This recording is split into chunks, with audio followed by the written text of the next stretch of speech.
Mesdames et messieurs, c'est pour nous un réel plaisir de vous retrouver dans les cadres de votre magazine Église et Société. C'est un réel plaisir de vous savoir nombreux, vous qui avez choisi la chaîne de référence pour vous tenir compagnie à travers ces numéros spéciaux à la présentation. Ça n'a pas changé. Nana Madeleine Bongo qui vous souhaite bienvenue. Et pour le numéro d'aujourd'hui à la réalisation Redi Lumbu, à qui nous disons merci. Également merci à vous de l'attention que vous allez devoir nous accorder. Nous parlons aujourd'hui des chrétiens et la prophétie. Le chrétien et la prophétie, pour aborder ces sujets, je ne suis pas seule, je suis accompagnée d'une servante de Dieu, à la personne de la prophétesse Clémentine. Voilà, elle est avec nous. Merci, prophète Clémentine, de nous recevoir chez vous.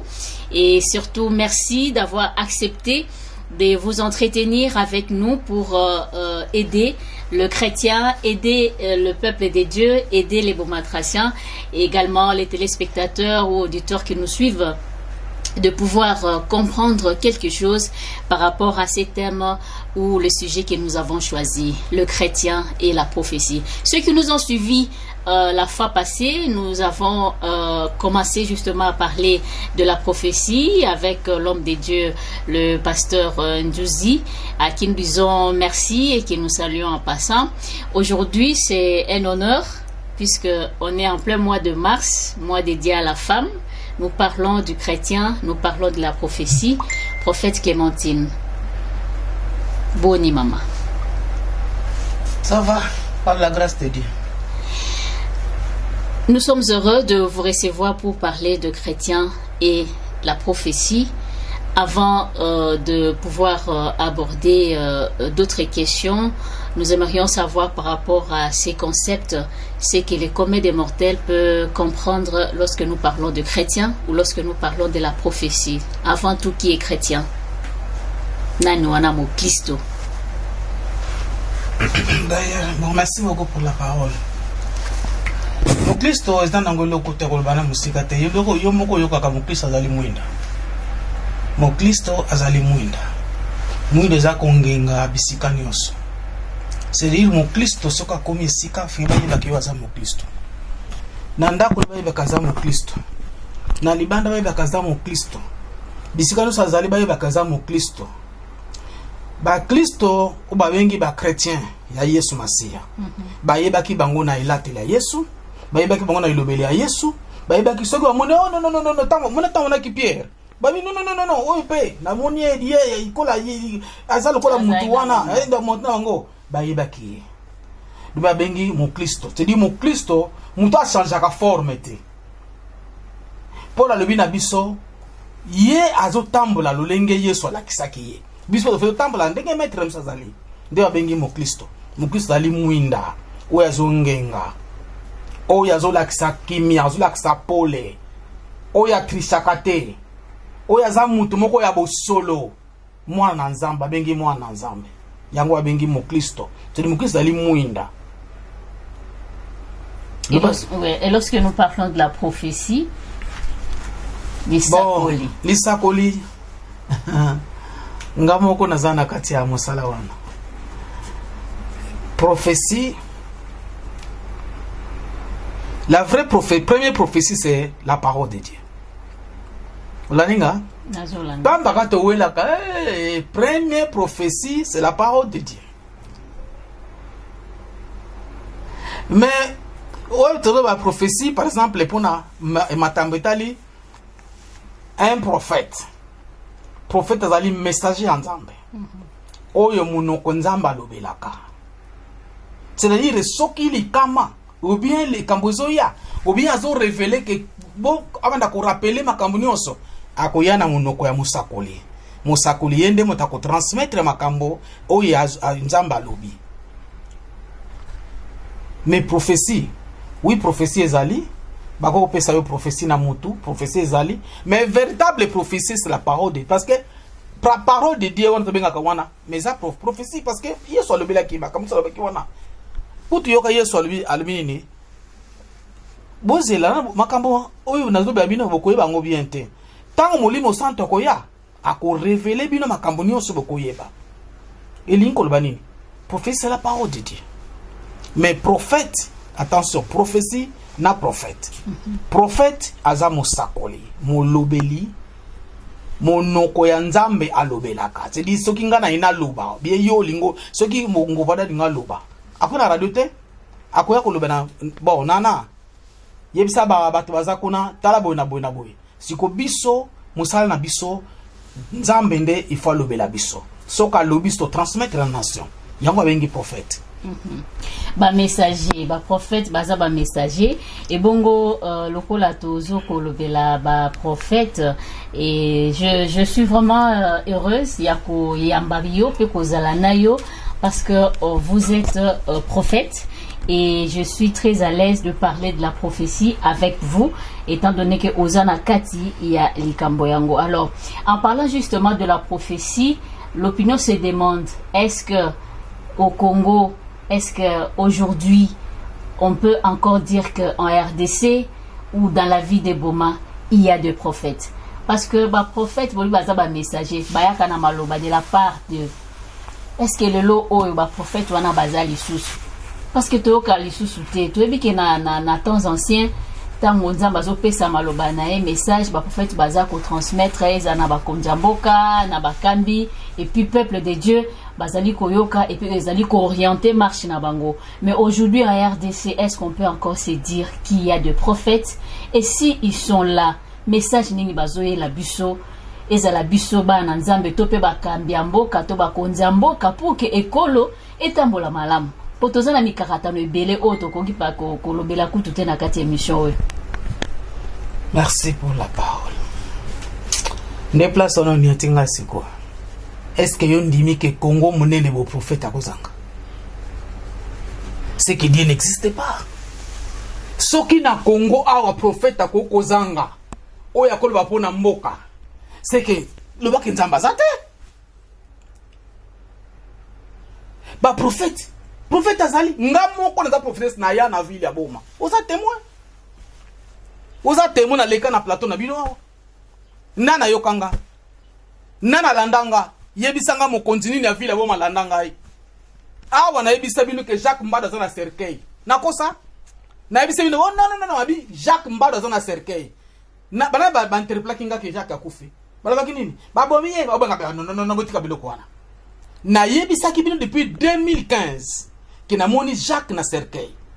Mais qu'est-ce qu'ils ont fait? Bah ils tout fait. Ngana yé depuis kana ibisi bango Boma oyo por oye kangami ezate mutakangi ango za matata mpono. C'est l'Éternel des armées à kangi ango. Il a un procès avec na Boma parce que pourquoi binzambi nzambe ba payeza mingi na kata vila Boma. Et nzamba insisté na fando moni na fandi nanga les gens s'inquiètent monte ténèbres zo kunisanga makasi na fandi bazo continuer ko vivre yango.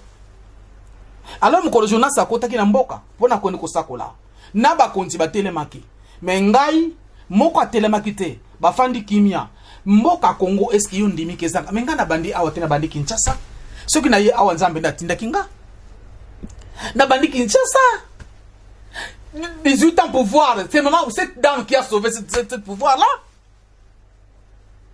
pour faire que na YouTube batbalanda même yemo kabila landa yeba cette dame qui s'appelle maman Clémentine a côté na pouvoir ngana loti numéro na téléphone nzamba pesinga benga ye yebisa ke mboka eza na malédiction na benga ye général moko yambi ay mama ozoluka nani ngabi nazuka mokonza mboka bi obosa ngabi nzamba nanga kosaka te 5 heures du matin na moni nzaka ekwanzinga boyela moka benga na yamba ye moko Joseph Kabila kabange question ça tunanga qui t'a donné mon numéro na yebisi c'est l'Éternel des armées apesa inga numéro mais yo moko asale ko pesa inga numéro na kutra ko na Grifford Lemba na wenze ya kala uzana kata cortège ozoleka mara ko yusuna zana besoin na kina Kinshasa pona yo nde opesa inga numéro wana afanda nie atindi journaliste moko ayepa nanga journaliste mais c'est André akocha ki a FTNC akomi na ndaku nanga ngai eloko za epa nanga na bomba ande vérité te pobe nanga ndira za kantuka na talaka mabe to webi caractère nanga ke mabe eloko wana kaka nde yango kaka tanga so lamba prière beta prière mokonza mesi ko banga prière na titre empirique après na yebisa bi ah prière no kitoko hein mais likamoko nzamba yebisa ngana yebisa place wana tango na yebisa bi ah sero yo ngana sukondo kosaka kabila loro je risque na rater makamusu na yebisa ko banga te na funda mutu te yebisa kabila nzana besoin na ye soko boy ko yebisa akeni Gaborone te Gaborone kuna bakosenga katika pouvoir mais yebisa suka lingazwa kimia na musala na yebisa parce que ngana uti matadi nzamo tayaki na ngai bisaki ngai yao avant longo matadi yebisa na matadi protection matadi ekei Kinshasa guerre zo ko remplacer awa na kati ya matadi na komi na Kinshasa no tweet guerre kaka ndenge lobaki so ba mikro ba dere ke na matadi awa to yebisa bino kaka ndenge remplacer kaka ndenge lobana lobaki et même si ko nazo basusu awa na ville ya Boma soki ba konji bokozwa ba Congo soki bokozwa nani position te bo sangana boyeba ndenge ni toko ko longola makambo ezana kata mbongo na biso awa guerre soki ezili na est kuna ko remplacer awa même na kenda boko yebisa ngai Maman Clémentine kolanda malobana yo to sosoli ete olobi na mboka Congo basakoli bazali et au Pessinda Kisa Yomoko, rôle Oyo joué. Et j'aimerais encore poser la question de savoir, par rapport à toutes ces situations Oyo Mboka Congo Tozo traversées, est-ce que l'Éternel ne se révèle plus? Peut-être Tolobi Nathan ya Kabila, Maman Clémentine, a Pesaki Lisakoli, a Lobaki Oya Koka Koloba, et puis Nathan, na 18 ans à pouvoir, ya Joseph, Oyo Salaki, Oyo peut-être Moni Samakipe, Toyebi. Mais lelo oboye, Mboke Ningisami. To Monique Bameki, diplomatie, na niveau politique, bako bunda, et bele balobeza guerre économique. Non, to lobi amaloyo, papier moko azoya, lokola papier, niati mabela Mboka Congo, en tout cas, makambo ezo bongwana.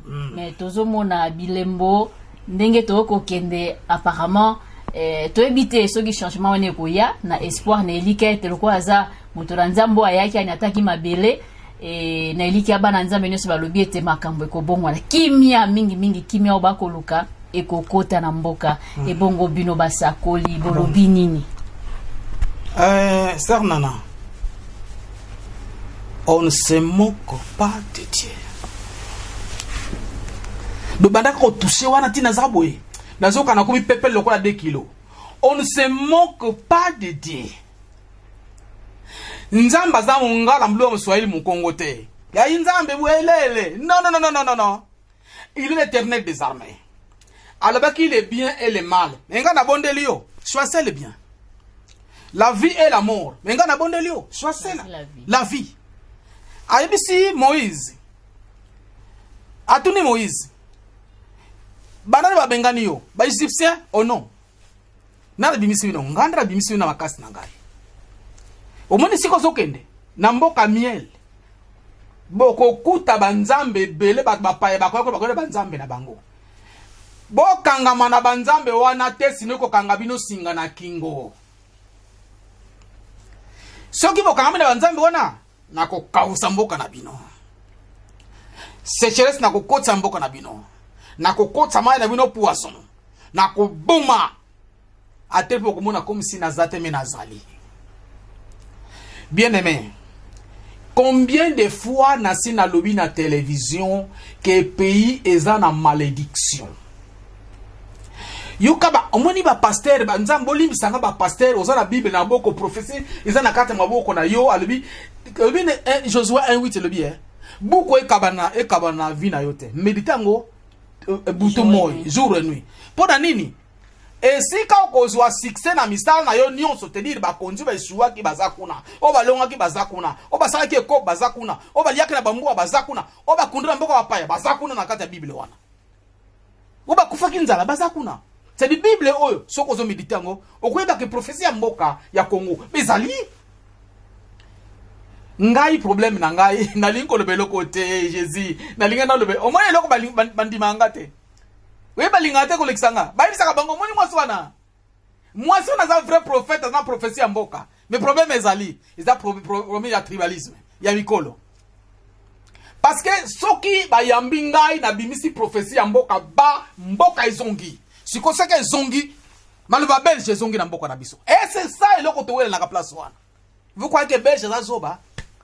Yo mona ka belge za papa na biye. Yo soki maman aboti na koko na yo boti ndenge ozaboye. Na pesa ka exemple nana. Ofandi boye mabele libanda eloko moko boye fandi mala moko mutu moko na balabala ya lokote mwana kitoko mawe tika na bongisa ye abongisio atangisio classe abongisio okomi journaliste atinu na poto oyekele oye okomi ko finga ko sakana nzamba mwana azoba nzamba za zoba non nzamba za zoba te. Ne vous y trompez pas, c'est que l'homme aura semé il moissonnera aussi. Donc mboka ya Congo ba Congo za très hautain, très orgueilleux. Donc, tu comme un dissiment du cœur. Si vous êtes zoya, yo kasi na makambo zole ka yeso ka yeto combien komata.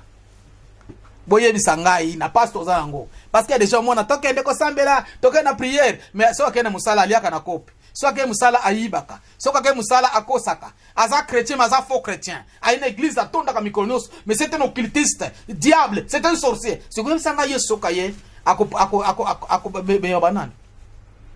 Mboka fo ezonga mboka fo ebonga mais biso moko tala kaka ba américain balobi bazoko kate bazo mateke sele kamba nzambe. C'est Dieu qui est derrière loi la kuna na goma kuna nzambe ndi azakuna yende batazo bundisa mboka oyo nzambe dazo bundisa biso l'or l'argent biloko za a or ezali mais poto yango pédition nzambe. Si tu obéis à ma voix, na kopesa yo ordre ou ya biloko za na mboka na yo. Esaïe lo bengo ngaite. Deutéronome 28. Banda 16e ti na suka. Tanga biloko za kuna bilemo malédiction. Deutéronome 28 le binini. Bato baza na malédiction. Baza na égarement d'esprit. Aveuglement. Congolais a égaré l'esprit aveuglement. Si ko église za déjà kobeba. Église yango de faut soutenir mboka.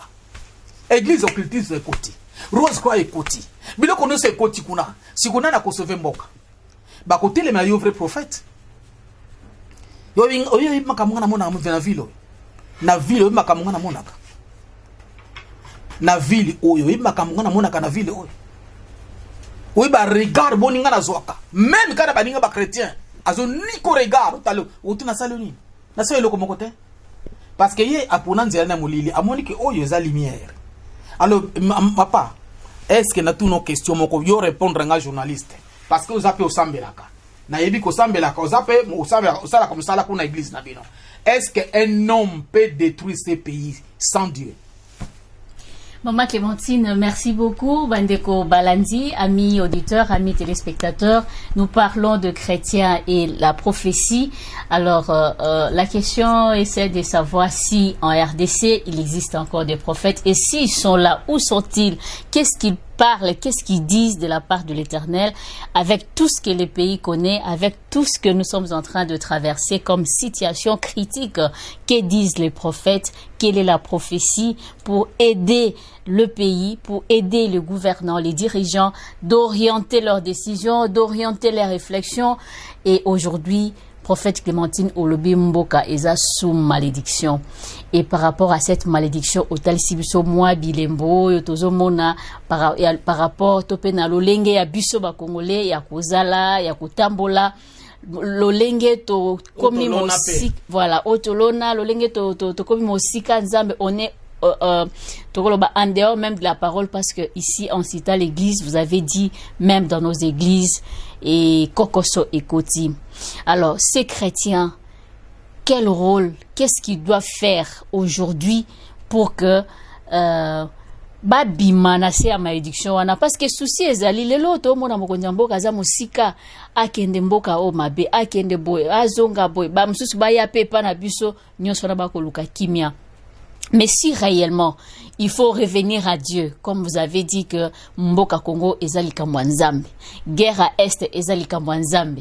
C'est vrai na mokili balobe ezali kamwa ba intérêt, eza guerre économique, ezali kamwa mabele, eza boyeboy. Olobe ezali kamwa nzambe. To sala nini biso ba congolais pour que kimia ekota parce que nzambe pa yokaka. Une question. Si Dieu pour nous, qui sera contre nous? Si Dieu pour nous, qui sera contre nous?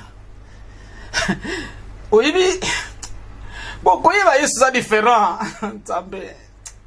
non. Au moins, on te l'a nangai. kokamwanga te ndenge oyebi Yesu ndenge mususu. Nana, on ne se moque pas de Dieu. Nzamba za kotelema depuis 2014 na lobango na Kinshasa. Nzambe na epé aza kotelema pour na RDC azongela ye. Azongela ye. Mais les Rwanda, Ouganda, Burundi, mais ce sont nos frères. Ils sont utilisés par l'Éternel.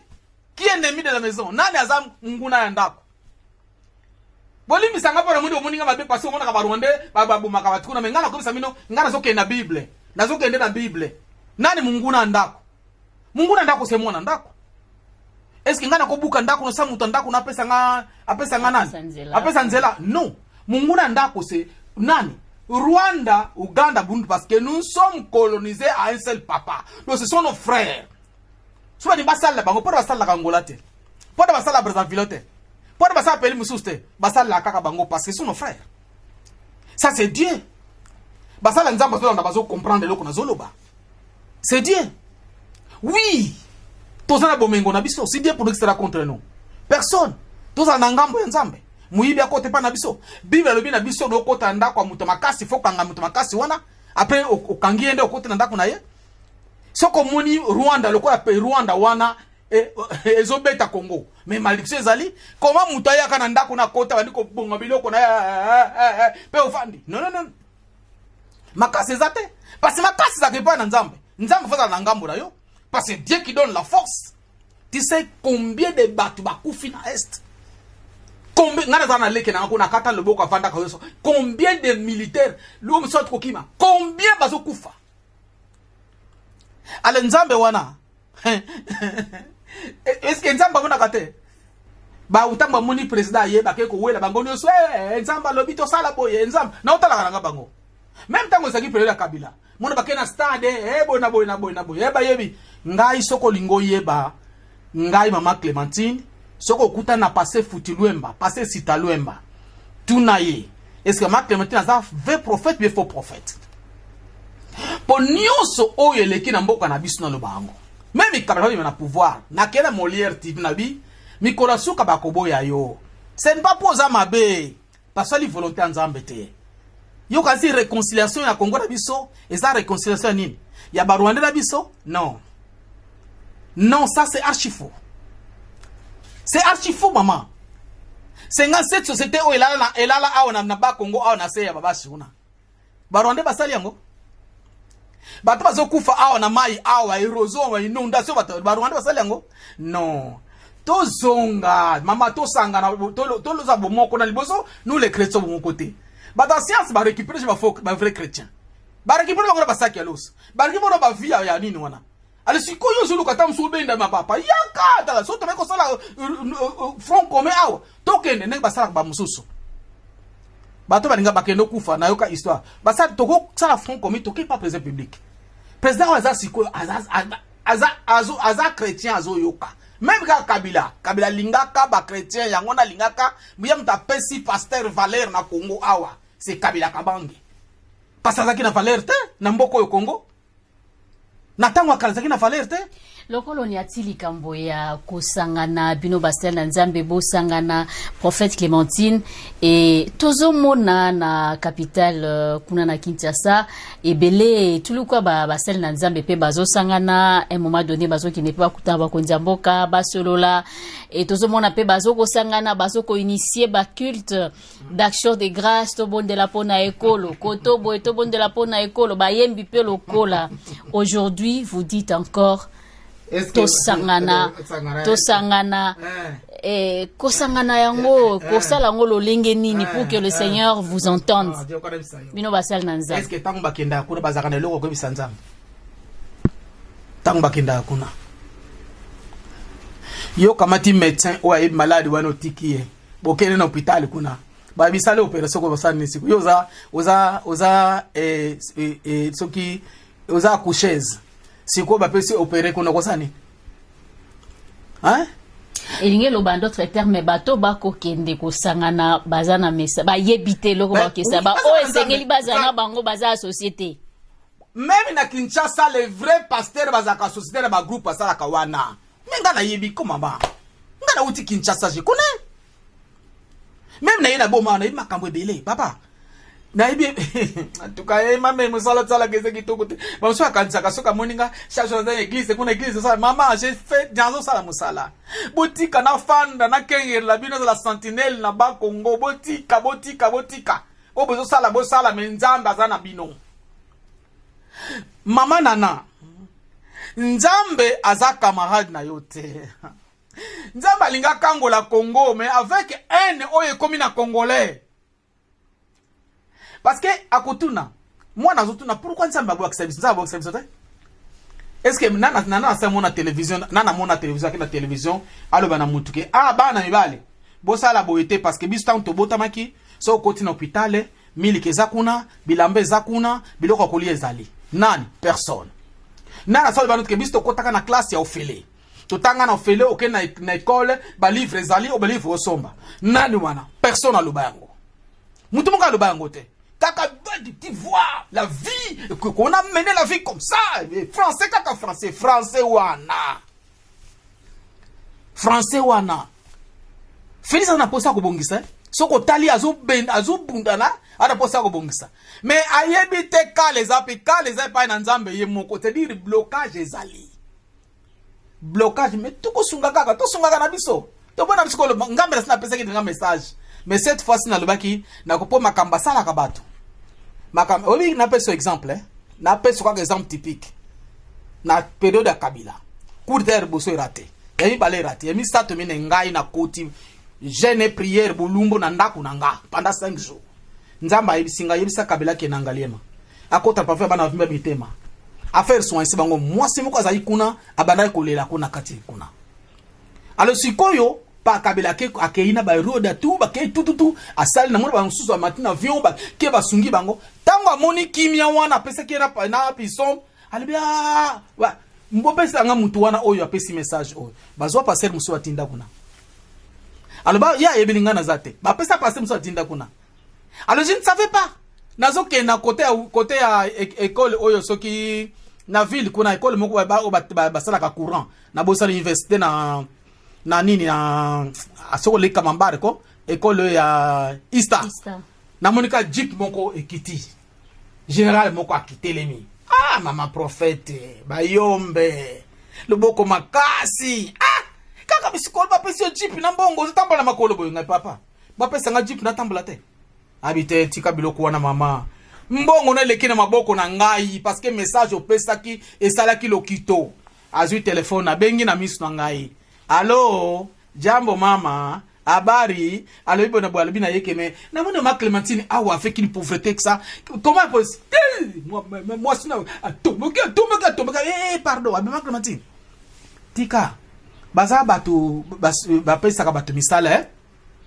zwa carte de visite zwa $500 zwa louer voiture zonga mama Clémentine tu es riche oyebi tolobela rayo oza riche parce que makambo yo mondaka eza rare to zaka ba message bato message ezaka ozomona ngo eza penza yango alors kende na yo sambela kaka nzamba yebi oza mardoché alors na fanda na loba eloko moko te ba message nanga e combattant ngai ba salinga commerce mingi na ville ya Kinshasa na message na mundele moko azaki ya Turquie ya nani ya Chypre c'est tout Clémentine. C'est le message à la présidence. En tout cas, il faut me le passer. On a commencé un message par là. Mais comment c'est la malédiction?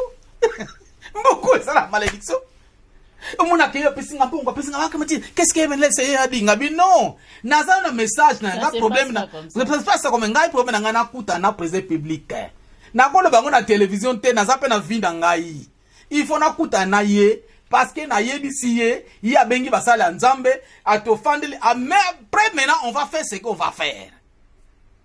57 sociétés dans la bas Congo awa na zamba tozalaka na yo tokende kotala yango banani basala ngo barwande mayo na bisa gibino ezoya awa dindis na ba remorque na biloko nene awa banani basala ngo barwande boniko ba nzambe ba chrétien boniko le Congo est sous la malédiction bilembo nyonso zemona na RDC ke ndiko tango na Deutéronome 28 yom zolanda ngai banda na premier ti na 15e komona mboko eza béni de 16e ti na tsuka okomona kolanda mouvement ya batute mbongo zomona na Congo c'est l'argent sale mbongo abosoto mbongo yango zomona passe ezali parce que mbongo ezomona meza abosoto mais mbongo ya fano rance que koti misale fandi batu ba fandi ozomona kimendenge kozala. Lentement et sûrement, nous tendons vers la fin de notre émission. Mesdames et messieurs, sur votre magazine Église et Société, nous parlons aujourd'hui des chrétiens et la prophétie. Qui est chrétien? C'est quoi la prophétie? Ou qui est prophète? Maman Clémentine, prophète Clémentine, et au hasard Longo, elle nous a défini ces concepts, mais la question était celle de savoir également est-ce qu'en RDC il y a encore des prophètes, et s'ils sont là, qu'est-ce qu'ils disent, comment ils apportent leur contribution pour que Mboka Congo to banako bimana mikakatano oyo tozana yango lelo oyo tomoni guerre lelo to kuna mbonge ya mai Kinshasa kala mingi tawa kaka semeno eleki tomoni ndenge nini mai kaka mbula mukolo moko makambo etisali e nyoso wana kokoso lobi tolandi lisusu na journal kuna nzela raye ko bukana nyoso wana bakalamité pai. La paix, on cherche la paix, mais on nous dit aujourd'hui le pays est sous la malédiction. Mais yambona zongela likambo malédiction wana potoka bwana menazana motuna moko lelo oyo, puisque nous parlons des chrétiens là et les prophètes, katina etonga katina lingomba poto beti mingi likambo mboka etant eza muke pour que to permettre yo penza okota na mozindo, mais likambo etali ecclesia et bela ba Kristo lelo, ils sont chrétiens, ils sont fidèles dans leur paroisse.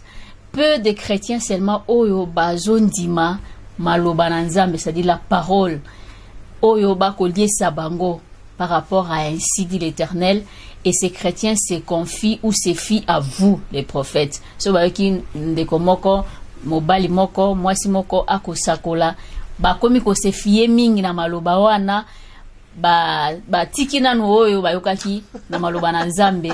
Omoni ke nyoso wana na ebite pona atitidi ya ba Kristo alolenge wana ya mboto shite pona makambo mboka yo olobini bolim sanga ye na ningaki na compléter liboso mo eka moko boy omoni adisma du cœur ezala ki petit na tango ya kala so ke na un roi so ko ke na un roi entre chapitre 10 okomona ke roi Achab ezaki na prophète Michée zalaki kuna qui disait la vérité, mais abanda ko yoka yete tim kolo mususu roi Achab akuf boye ka basaki bitala kende ka kaso kozonga. Donc baza ko minimiser prophète Michée. Le problème est na biso eza orgueil, l'orgueil eza kati na biso akoloba nini akosala nini ya l'accès nini de remana élection ya président ou ya utukoleka na yebisi mutu moko naza na besoin na kuta na président na yebisa ile fils kata même ni yo kantaka nini yo no pesa mutu pouvoir tata wana finga na téléphone na yebisi merci beaucoup bozo pouvoir na talabino ekei échec tokutani na banque ayo kisana menga mama ma prophétesse on va se ngambi oh nazo be soutenir ça sembla oh ma presanga moi na yo tenga bien lelo na mama na yo na lobi eloko moko te nabi oh Bouchouaki. Ah bien, ni les prophètes ce soir. Réponse n'a pas ça qui est. N'a le bien le côté. Le Kambotali église. Où est vous savez, ndako nzambe ezako l'hôpital. Où est l'hôpital? Bat malade nyos baye. Bamuso ba yaka pona ko contaminer malade ya muto. Comprendre na ye ayi ko pesa yo malade. Muso yaka pona ko sacrifier mona batonso mona kawana nemi na hôpital. Okomona muto moko wa ne sous intensif. Muso ayi ko luka muto. Alors l'église bandimi ba sala formalité. Na yambi yes na umo inangai na boye. Oyo ayamba Yesu Kristo avec une relation personnelle dans son cœur. Ba makaile ko la maite. Ba kumba ko la maite. Ki afana bika ngara sala ka jena baninga nanga bonda pona ngako mais moi je connais. Na ibina obonda sala ka boy pona sepilisa yo. mais nami yebi nga moko. Pire mwana nzambe. Soko moni mutazo kene, soka yi prophète akei. Soka yi prophète akei. Non, il y a quelque chose en lui. Ou bien ton d'araté. Azamu tamela mabela ton d'araté. Ou bien enseignement zo akazo simba te na place na ye. Ou bien il a quelque chose à confesser. Parce que normalement, muto ya tondaka, tanga uti ko zo pasteur na teye azongi. Ou bien azana confiance ta pasteur na yete. Ba mususu bakenda ka bana za sourcia yebi ke pasteur na zando ka biyo ya kopesa ngelo kote. Na ke lukesika mwana nzamba zali. Mais on connaît beaucoup de choses. Beaucoup de choses. Mais l'église, basali ya nzambe. To sala effort. To senzela. Po mbeba o ezoya epa na biso. Biso to yebi Bible. Na loba eloko na Kinshasa, basala nzambe. Mukolo ezali ekopesa ma ordre. Arrêtez tous les pasteurs, les prophètes. Kokanga bongo ndenga bete zuaye na malembe memaye na parlement kotsaye vandsaye na kiti. Kopesa ye biloko kolia te, kopesa ye mai te parce que passer musa ka 100 jours, ali akate, musa sera ka 20 jours, ali akate, ale oya 100 jours otie à part, oya 20 jours otie à part, moko na moko no azali otie bangwana, tika bango 10 jours. Moko na moko lukelungi nzambe na ye. Biloko yango ndezo ya liboso na biso. Mais tuzumo na ngoli seki. Bana nzambe yo moko yebi tango so ndanga soko za mwana nzambe parce que un chrétien mi yebi kinga za véritable chrétien.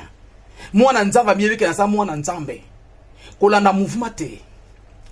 Kolanda oppression te. Je sais ko bandi kolemba pona pasi kolemba te. Kolachete. Nous tous nous souffrons ta mwenga za munene boye. Makambo na zo vivre yebi yango te. Mais lâcher, tu vas regretter. Bonde la nzambe. Loba na nzambe. Atako baza 20, totikali 5. Mais toyebi ke yoza na biso elongo. Toyebi ke biso kaka tokolonga. Bonde la nzambe asimba mitenga bakonzi bayoka basakoli ya solo. Baluka basakoli ya solo.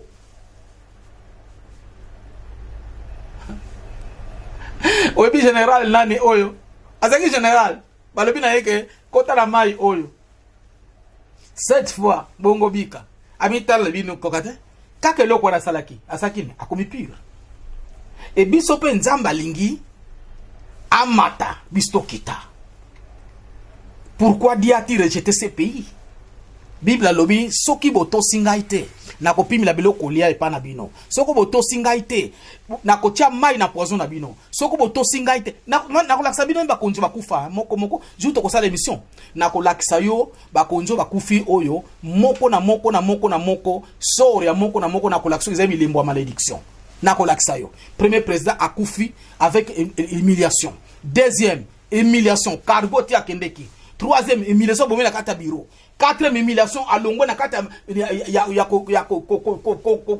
sabotage. Siko bandiko la rasusu. Donc c'est que nzamba yango biso moto ba teke nzamba za servilo ko. Soko to singai na kotombola yo. Na kopesa supérieur sur toute la terre. Mais soko to singate na kokomisa mboka na yo mabanga. Bible le mec yombe tsolo koto yetsende. Et bongo tango bato bakoleka si basi kamvi aussi bakamba pourquoi Dieu a-t-il traité ces pays? Il a traité ces pays parce qu'ils ne sont pas obéis à la volonté de Dieu. Les problèmes à nous au Congo devons obéir à la volonté de Dieu. Quelles que soient les églises sont pleines, quels que soient les problèmes sont pleins. Mais to kwena mboko na nzambe. To kwena mboko na nzambe il faut to yebisa nzambe to sala nini parce que biso moko za conscient to yebi. Nous avons semé yango tozo moissonner. Alors nzambe alingi biso moko to loba. Biso moko to loba parce que ye a télé matala kabiso. Si vrai boza ba vrai chrétien to loba. Merci Likambwangonga, Maman Clémentine. C'est vrai que na émission Lelo Toko Sil Sanyo sauté, mais quelle est la volonté? C'est ma dernière question. Alors, nzamba lingi to sala nini? Tope nabino o bozwi ngolu ya koyoka nzambe kolobela bino o nzamba pesi ngolu miswe ko mona o biso tozo mona te. To sala nini? Yoka ni si même ndenge to aboye. Soki na lobi to sala nini? Ke bitumbaka ko landa ngai. Nani ya kotosa? il faut mokonzi ya mboka. Mokonzi ya mboka aza capable ya koyebisa eloko na lingi komona yango te. Mokonzi ya mboka aza capable ya koyebisa awa vile na lingi koboye na boye te. C'est lui le garant de la nation. Olaninga tango nzamba ayebisaki ngai zala fier na lobeli yo. Mais luka kaka mokonzi ya mboka. Kuta na mokonzi ya mboka oyebisa ye. Manana bon na zaka fier na kipakate. Mais liboso na biso likambo ezali bobondela to bondela pour te découvrir rebelle to bondela mboka na biso ezana bilakeli ya mape mpuku nguba zana kati ya saki zana kati ya saki ya nguba azokufa nzala Congolais akufa likola no valgine alors mboka ezana nkita. Non, ça ce n'est pas les Rwandais, les Gandais et les Burundi, ça c'est l'Éternel lui-même. Mais sikoyo, biso sikoyo. To sala yenini. Nga na yebije la réponse. Nous avons la réponse. Merci beaucoup. Je crois que pour aujourd'hui, to Sukiwana, Yamboto Kabwana, Lilobasuka, je sais qu'il y a d'autres questions qu'on pourra aborder. Ce qui occasion et pesa melibiso, to kai kolobela, to beta pena sete to kota mosno likambweta limboka et lilo to lingaki mingi to lobela baklis to kasna moni en tant que prophète la nation au koti mingi kaka kuna mambamboka et to comprendre eza casquette na yo. Alors Yamboto Kabwana, Lilobasuka pona mokola lilo. Avant to kabana zebisa ba na nzambe ba chrétien kokene église pour na pasteur te kokene église pour na intel songolo te zala na rai ya nzambe zala na rai ya nzambe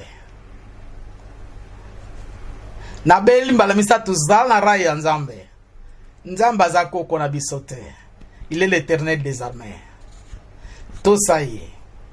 Landa makambo azoyebisa yo sala kolanda batute ata bazo juger yo zabo ekoki pete kasi va juger yo pour kita pouvoir na sana ngo kita parce que riza diable zo sala tukaye sala boye pona ni pour kita ko kita te telema pasteur na bi ko so souffrir uzotala ba ninga ngana lekina ngabo nzambe ko kanisa wana te tango ezoya Yesu akopona vous verrez la différence.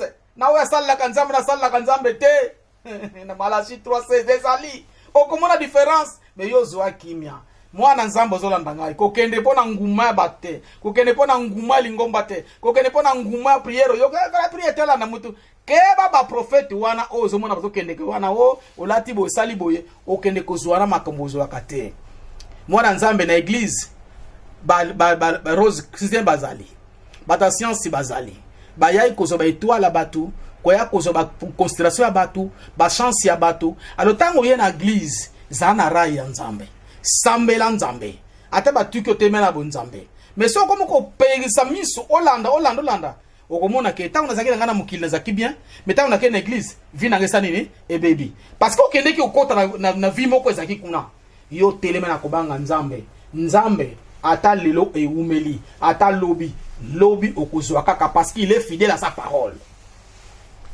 Dieu est fidèle à sa parole. Merci. Et puis abondra mingi pona mboka. Zala la kubondra pona mboka. Tozo ngse émission na biso ko bondra pona mboka. Soko yoki émission wana fuka masambela. Eza pona bolamu na yo. Parce que bato komi 45 ans bala kate, 50 ans bala kate misale zate pona nini? Est-ce que na sala kandenga barwande? Ah non. Botika se mo pesa kako. Merci beaucoup, prophète Clémentine. Je crois que pour aujourd'hui, faute de temps, les chrétiens et la prophétie, nous avons eu l'opportunité et l'honneur de recevoir pour vous, prophète Clémentine, et cette servante de Dieu qui est depuis quelques années à Boma, et les prophètes de la nation. Et elle parle pour que le Congo et Banakotambola selon volonté Nzambe kasi soki na sosoli mala mama Clémentine azana posa akuta na fachi beto na ebite redi bipoya loba parce que yeso ga lobi bakoto sate esengele mbanda kuna tango apesi na mokonza mboka tango akwesi biso nyonso to bani ko sela wana ndito komona les réactions et volonté Nzambe zanini to bongwana parce que to koti et ça la bienté la vie chrétienne a des principes, la marche chrétienne a des principes, et il y a d'autres questions peut-être que nous aurons abordées dans d'autres émissions. Voilà. Mesdames et messieurs, merci de nous avoir suivis. Vous êtes chrétiens, on ne vous défend pas. Il y a un message au prophète à Elio, mais il faut demander à Dieu les discernements pour que Okoyate na bisika oyamabe. Et par rapport à notre nation, le Congo a besoin de chrétiens, de véritables chrétiens. Ceux-là qui craignent Dieu, ceux-là qui prient et qui aiment leur pays, sans patriotisme de l'Obakaiza, pas si pour Mbokanabiso et ton maman. Parce que Bolingo Rezima Nyoso. Merci encore de nous avoir suivis, avec le réel plaisir de vous retrouver dans une autre émission. Merci à Reddy d'avoir réalisé pour vous cette émission, également à notre invité d'aujourd'hui, Maman Clémentine. Merci beaucoup de votre disponibilité. Et nous vous disons merci de nous avoir suivis. À la prochaine.